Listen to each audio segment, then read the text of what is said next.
I'm so pleased to be speaking to Dr. Prachi Deshpande. Dr. Deshpande, you won the Infosys Prize in 2020 for the Humanities for, I quote, her extraordinarily nuanced and highly sophisticated treatment of South Asian historiography. Her book, Creative Pasts, and her many articles examine with fine insight the evolution of modern history writing in Maharashtra from the Maratha period onwards and offer an illuminating and novel perspective on the history of Western India with implications going well beyond that region. So, this was a lovely citation from the Infosys Prize jury. Beautiful but complex. Could you explain this work in simple words as if to a 10-year-old? Okay. My son is about that age. He's almost 11, so I've had to do some of this, and I'll try again. Um, my work has been on how people remember the past, how contemporary and present political and cultural rhetoric, expressions, activities in the cultural realm, in the physical and social realm, help us understand the past, how the past becomes a resource, how people who lived in the past, different events and figures from the past, become a resource for us to understand ourselves today, and how we became who we are because of historical developments or how people were and acted in the past. So I've tried to think about this in the context of Western India, particularly the region of Maharashtra, where a large number of people speak Marathi. It's also the official language. So I've tried to understand why people in that region are very interested in events and figures from the 17th century, Chhatrapati Shivaji and others, and what thinking about those people, remembering those people in different ways, helps people in the region and elsewhere understand what Maharashtra, Marathi speakers, Marathas are today. So that connection between the past and present is what my work is about. And thinking about how people write history is historiography, which is what the citation mentions. When you study what history is, you're doing historiography. That's what my work is about. I love that explanation, and thanks for clarifying historiography. A lot of kids actually that I've spoken to wonder why citations are so complex, but I think they're addressing a slightly more evolved audience, but that's a wonderful explanation of it. Thank you. So it kind of covers a little bit of my next question about why you chose history, why you chose to study this as a discipline, because many youngsters see history as a mundane retelling of facts, and there's nothing to be gained from it. If it happened, it's well and good in the past. Why study it?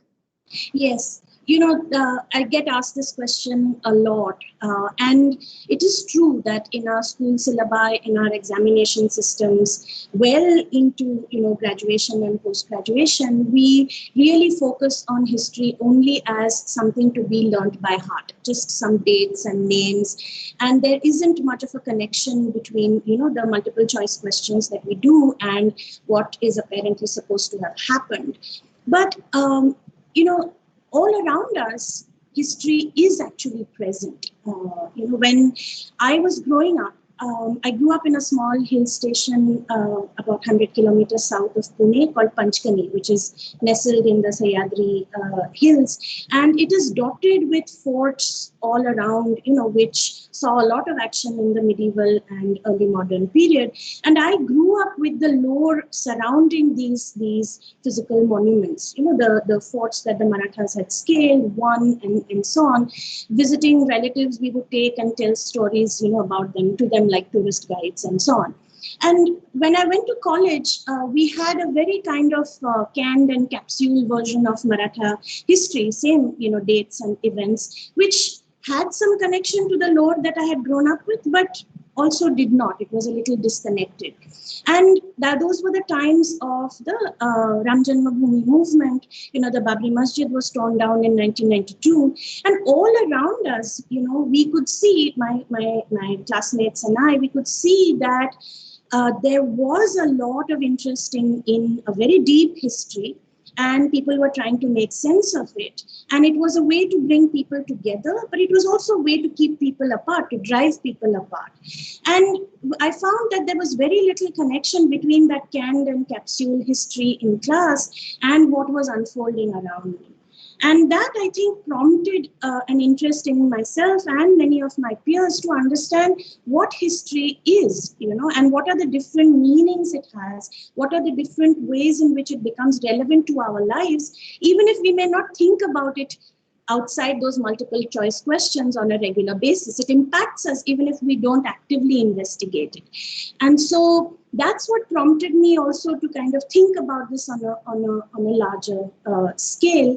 And I became more and more interested in actual history and the ways of studying it. So history is not safely in the past, but living and breathing around us. And yes, the landscape of Maharashtra is dotted with so many rich cultural sites. You grew up there, you wanted to investigate further. But growing up there, did you find it very familiar? And did you not want to investigate beyond the confines of the place that you already grew up in? Why did you choose to focus on Maharashtra and Maratha history? Well, some of it had to do with my going to JNU for my master's. So when I went to study there in one of the best history departments in the country and in the world, I would say, there was a very different way of looking at history. People were interested again in the sort of processes and the sinews of the past rather than just events and figures. But I found that, the way in which the figures that I had grown up with, the regional kind of heroes and narratives were very differently understood at a national level than they were in the region itself. So at that point, I had a kind of vague idea that I really wanted to understand what this different way, or what are these different ways of looking at a national history. How does a national history actually come into being? And I focused on what I knew best, partly because I had the language training, to look at archives and go into a kind of deep archival research. But I was also interested in this national and regional sort of a gap or tension or relationship, if you were. And so from a kind of slightly different vantage point, from Delhi at first, and then when I went abroad for my PhD, I sort of came back to what had once been familiar and then defamiliarized it, which is also what historians do. They look afresh at what you think you already know, what has become a kind of platitude, and you defamiliarize it by asking different questions about it, which is what I think I did in my book, Creative Pasts. I love that part about historians have to defamiliarize themselves with what they know and look at it in a different context. So I'm going to skip ahead to a question that makes sense to ask at this point. In your more recent work about language histories, you talk about regional identities being strengthened, if that's the word, based on monolingual identities. Can you tell us the significance of this? Has it always been so, and why is it important to look at this? Yes, and this interest in language and regional identity came out of my first book, where one of the arguments was that Maharashtrian identity or Maharashtrian regional identity has always positioned itself as a kind of protector of the nation. So there is a very kind of strong relationship between what is a regional consciousness and a larger national Indian identity, even though that Indian identity itself is very differently imagined by many different groups. So I went through a lot of the 17th and 18th century kind of archives when I was doing this work, and I became interested in the world of kind of early modern documentation that was there. There are hundreds of thousands of documents from the Maratha period which were written in the script, a kind of cursive script called the Modi script. And I became interested in thinking about how writing, script, and language are related, and what that might tell me a little bit more about regional identity and how Marathi speakers kind of imagined their region in different ways. So I look at this cursive script Modi as an entry point into asking how do people understand language? You know, many bureaucracies during the 17th and 18th centuries were multilingual. So people knew a little bit of Persian, perhaps they knew a little bit of Kannada. You know, up north they knew different variants of Hindavi, further south Tamil and Telugu, and so on. And when the British came, a lot of this changed. You had printed books, you had a new education system based on textbooks. You also had a new kind of Anglo-vernacular bureaucracy. And I was increasingly interested in how these different domains in how, you know, of bureaucratic practice, of grammars and textbooks, of script reform, how they all came together to do the sort of groundwork needed for a modern linguistic state. So the linguistic state, you know, when we say Maharashtra is a region or Maharashtra is a linguistic state, we cannot just fashion it into existence. You know, there is a certain realm of identity and imagination, but there is also a lot of material and cultural groundwork that goes into actually realizing it. And I use writing, scribal cultures, and a lot of language reforms, etc., to see how this fashioning happened and how a successful claim for a linguistic state was made by Marathi speakers in the 40s and 50s. So in a sense, I'm looking at how a kind of field of literate practice is key to the modern linguistic state and the modern regional imagination. Okay, so so you're not saying that we had diversity in linguism or lingual diversity earlier, and there's a push for more monolingual identities now. This part we don't have to. I'm just curious about this. Yeah, we don't No, it's a good question actually. That I mean, we have always been multilingual in some way or the other, right? But multilinguality also is a kind of practice or an approach to language that takes different forms in different spheres. So multilingual bureaucracies relate to different languages or arrange languages in particular ways. And scholars have shown how multilingual practice in literature takes, you know, particular sort of forms at different times. My interest was in seeing how clearly there was a multilingual sort of bureaucratic as well as devotional practice in Western India, but because of a range of technological, social, and cultural factors over the 19th and 20th centuries, Western India, but also many other regions, were kind of produced as largely monolingual regions. You know? And we have still multilingual practices in families and in schools and so on an everyday basis. But we are taught in schools also that Maharashtra is the land of Marathi speakers and Tamil Nadu is the land of Tamils. And so how does this equation between people, language, and region come about is really what my book is about.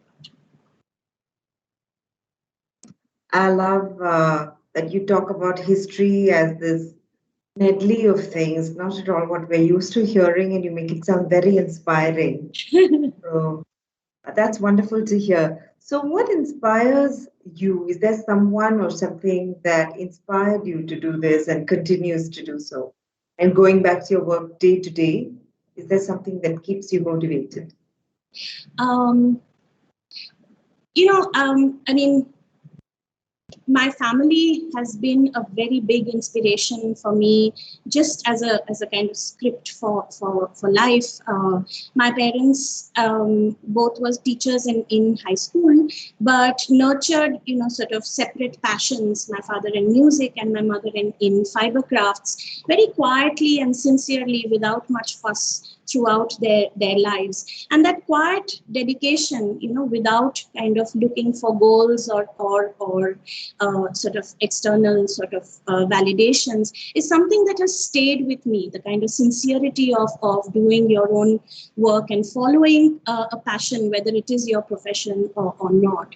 That's something that has stayed with me very much. My sister, who is a dancer, a Bharatanatyam dancer, Prama Kittur, has really taught me how to immerse oneself in one's art and face all sorts of kind of curveballs that life throws at you. So those are really my kind of guiding lights in life. But as an inspiration for work, I find it very inspiring when somebody can take a document, a small fragment that they find in the archives, and have the capacity to imagine what kind of historical world it might have been located in, and how to use that single document to recreate an entire historical world. And this capacity doesn't have to only be to do with historical research, as it were. Any other field, like the things I'm interested in. Take a small kind of skein of wool or yarn, and have the capacity to see what kind of garment it could be knitted into or woven into, just from that small strand. Or see a kind of barren land, overgrazed barren piece of land, and imagine how it could be turned into a thriving food forest. So that capacity that some people have of imagining possibilities or visualizing possibilities from a small fragment, and actually realizing it also in some cases, and that I find very inspiring, and I try to imbibe that kind of principle or approach in my work to more or less success. Mm-hmm. You seem to be steeped in your work, but clearly you've extrapolated the essence to something broader. So, if not research as a historian, is there an alternate career that you would ever consider or would have in your past considered? Oh, I would have probably been in the field of publishing and journalism, perhaps. Allied field. I was straight out of my master's. I joined this media company in the mid-90s called APCA, Asia Pacific Communication Associates, and they had a television news show, and they brought out this book review journal called Biblio, a review of books, which even today is one of India's finest book review journals. And one of the founders of that company, Dr. Arvind N. Das, the late Arvind Das, was a historian of Bihar. He had started working on this documentary, a 13-part documentary on Indian history for Doordarshan back then, which was based on the Marxist historian D.D. Kosambi's sort of landmark work, history, culture and civilization of India in historical outline. And I was hired as the research assistant and script assistant for that show, and I helped edit Biblio as well. And that was really a wonderful experience. I mean, Kosambi's idea was very much that you could see the past around you in the material present.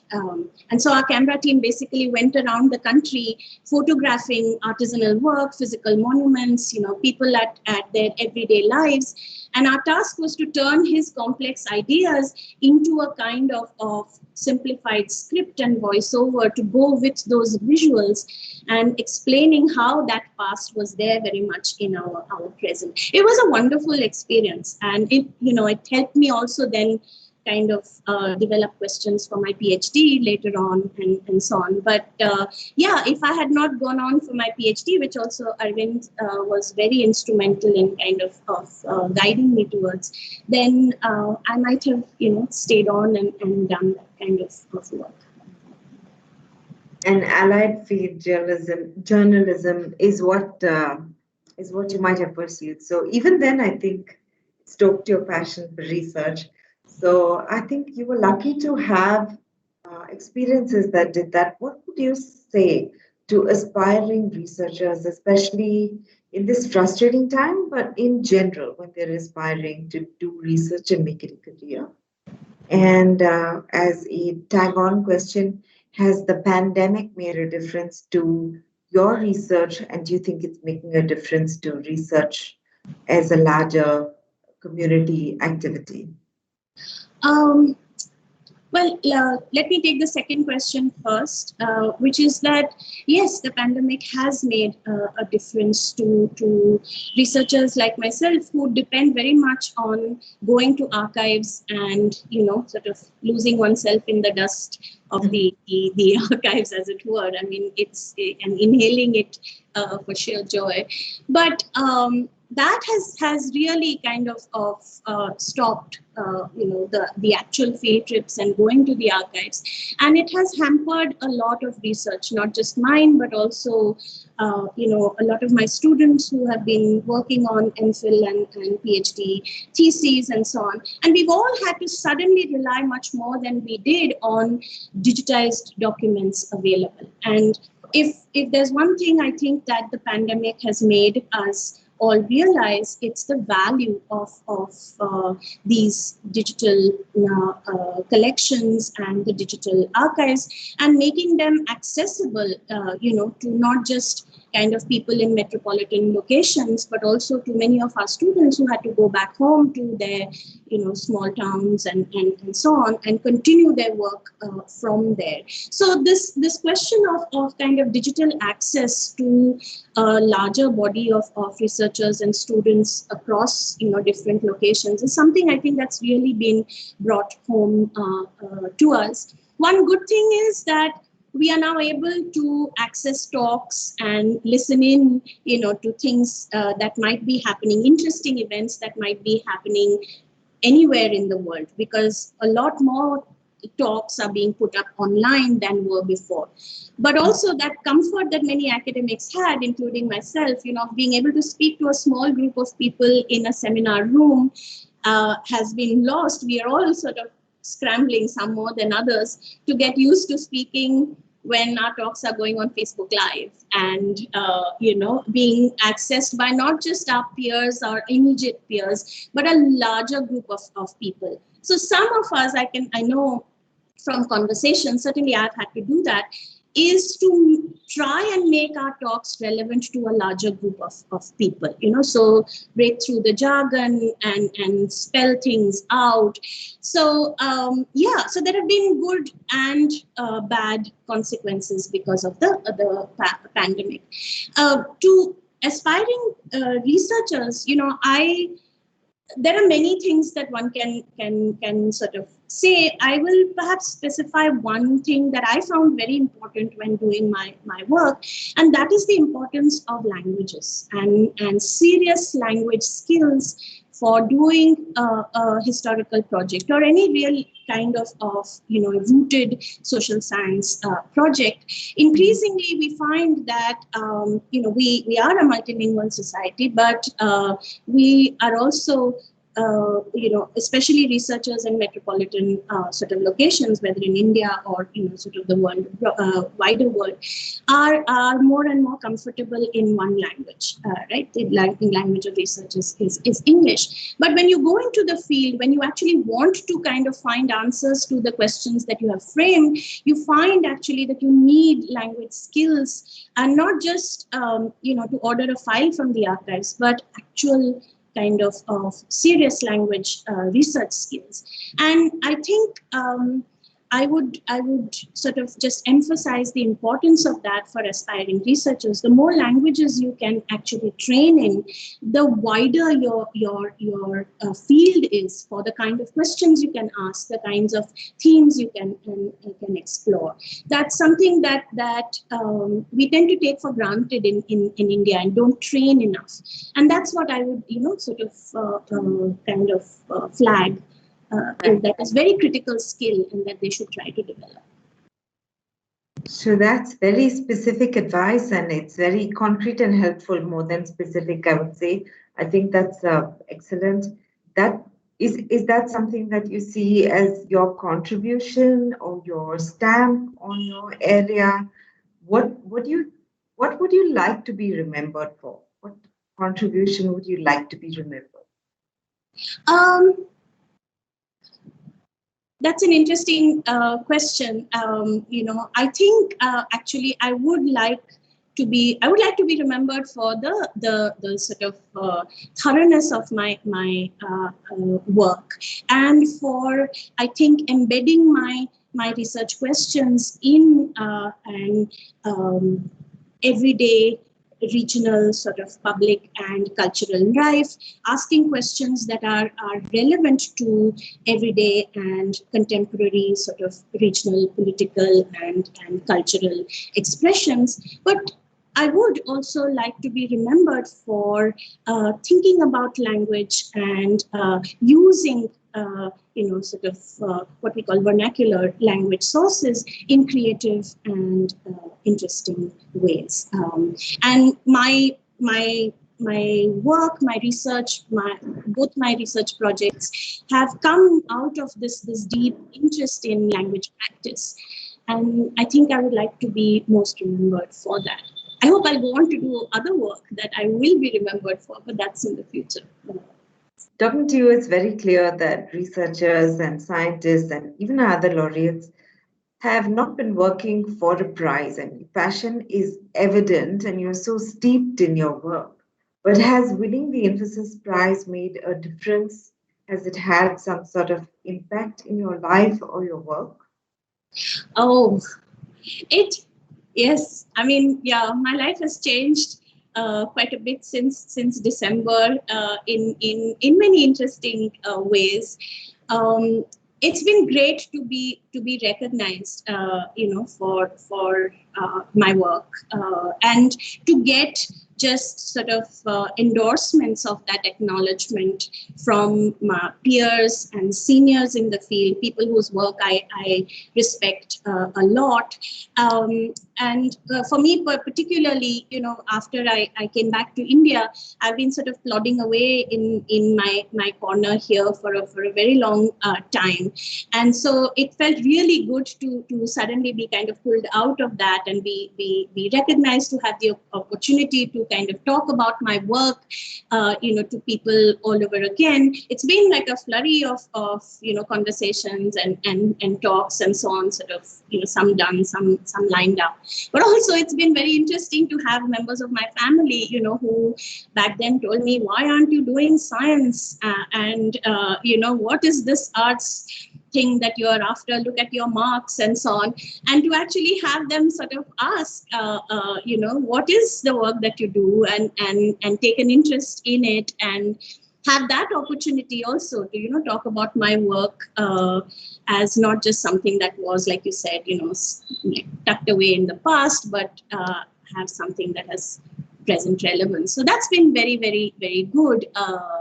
And it's been good to talk to my students about it, what sort of possibilities it has opened up. So it's been good. It's been wonderful. Thank you so much. Professor Deshpande, talking to you, it's very clear that the prize has, of course, as you said, put your corner and made history relevant, made your discipline relevant. So I'm so glad that that's something you brought up, because that is kind of what the prize strives for, to make role models and to also spotlight disciplines. It's been extremely illuminating talking to you. I've loved having this conversation. Thank you so much for your time. Thank you. Thank you very much for very engaging questions and a very pleasant conversation. It's been wonderful. Thank you so much, Bhavna. Thank you.